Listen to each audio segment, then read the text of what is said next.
Hi guys, GreggyJB here, and today, as you can see, we're playing Free For All Estate, but I just really wanted to use this video as a bit of an introduction. I'm Greg, I'm 19, I play Call of Duty. So, today I was using Scavenger Pro, Stopping Power Pro, and Ninja Pro. Scavenger Pro, basically, this is one of the perks that I always have on if I'm doing anything but search and destroy. I just like being able to refill either my claymores, my stuns, or my bullets. If I'm playing search, I'll usually use Marathon Pro or Sleight of Hand Pro just for the ADS and stuff like that. Stopping Power Pro, it's just one of those perks which is just always on. I've used all of the other second tier perks, but I just find Stopping Power so reliable. It's one of those things where if you know how many bullets it's going to take to kill somebody, then you just feel a lot safer. I don't know what you feel about that. My third perk was Ninja Pro. I use that as I have a set of Turtle Beach X1s, which in this game they really do help. You can, especially in Search and Destroy, when, or Freefall in that matter, that when you can just hear where everybody is. Like, I think a couple of times in this game I hear people behind me, so I drop to the floor and I just get the, as I say, I get the drop on them. My guns, or my gun today, is the AK-47 Silence. There it is, lovely, with a very nice blue tiger. And my secondary is the M93 Rafika with red dot sight. Basically, my only use for using the M93 Rafika is that I was trying to get the akimbo setup, which is basically, as everybody else says, the pocket shotgun. Basically, you can really do some damage from close range with them, or even long range. I play on the tactical button layout. It's really good if you're trying to get behind cover, or if you're just moving around and you're trying to stay low or pop up. And right here you see, there you go, tactical button layout. Really does help. I play myself on sensitivity 6 or 7, depending on what I'm doing. I usually knock it down a couple of notches if I'm sniping, and then I usually knock it off if I'm using an assault rifle or I'm running and gunning or something like that. So basically, I use the FPS Freaks on my controller, as I ordered them after watching a review by another YouTuber. I'd probably seen Anna's or someone like that, and again, it's one of those things, now I've got them, I can't use a controller if they're not on. So every time, I think I've broken one controller just from pure rage. But if I play on my brother's PlayStation, I stick them on, as I find it a lot easier if my thumbs are higher than my other two fingers. I used to have a PlayStation myself, but I sold that to one of my brother's friends, and I received an Xbox, actually.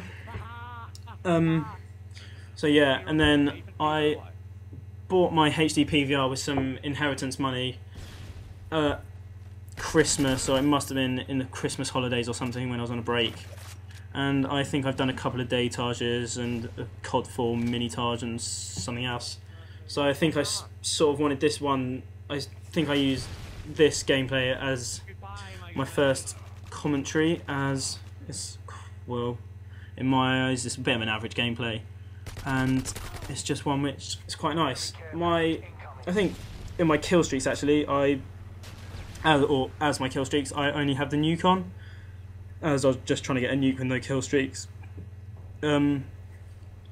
I've been trying to get a lot of nukes with, well, I've tried a couple of times to get a nuke with no Killstreaks. I think I've done it in one ground war where I got to 19 kills and then I got commandoed, or I hit someone on the pill or something like that. So this was like one of my first or second game of the day. I think it would have been my second, as I think I woke up about 7 o'clock, as I had an exam in the afternoon, actually. I lost my chain of thought there, hold on. So yeah, what about my Call of Duty? I'm 9th Prestige, I'm not going to go to 10th, as it looks like the emblem is something, it looks like a pirate would try and capture. It looks like a pirate ninja coin, so I don't really have an interest in going to 10th prestige. I like the 9th emblem, it's quite a nice little emblem, and that's about it really. A lot of my friends are still 3rd, 4th, 5th prestige as they play it half as much as I do. I really do. This is, if my Xbox is on, it's either this or Call of Duty 4 in. I play Call of Duty 4 a lot if I get annoyed at this game. Oh, final stand, nice. So why did I choose this game to commentate? Basically, I chose this game as I do at the end. I get the nuke, which to the surprise of the other players, which I may leave that audio bit in actually. One of them does ask who got the nuke and how. So I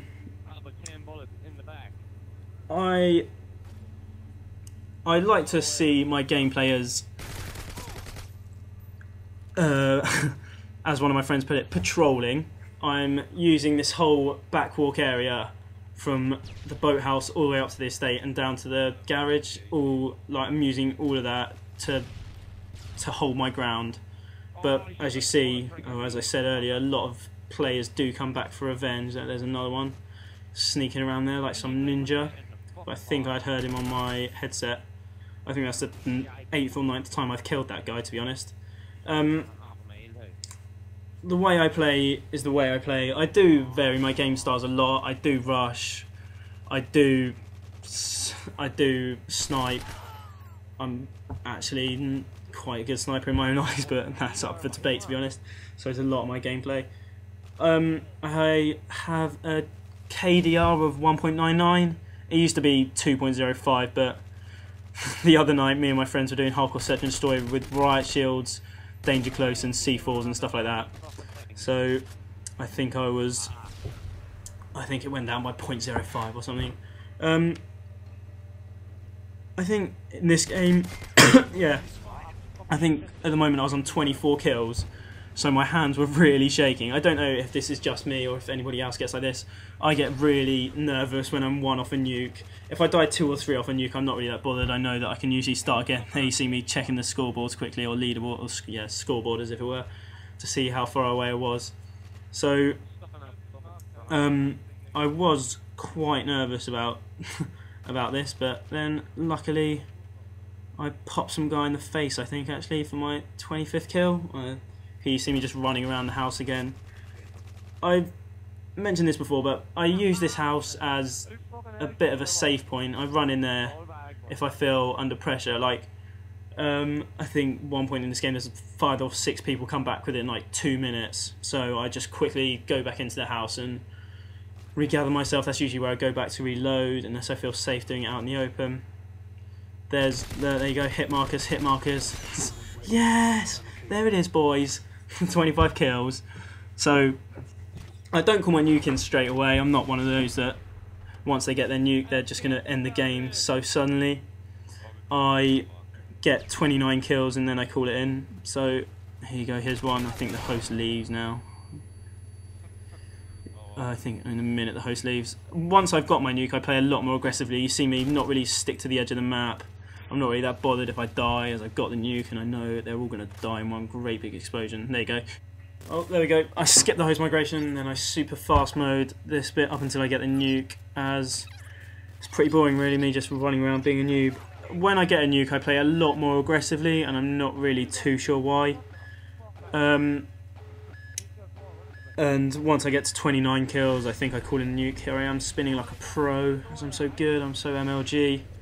So yeah, there it is, the nuke with no kill streaks. So I'd just like to say thank you guys for taking the time to watch this. It's a long old video, even though I have super fast moded some bits.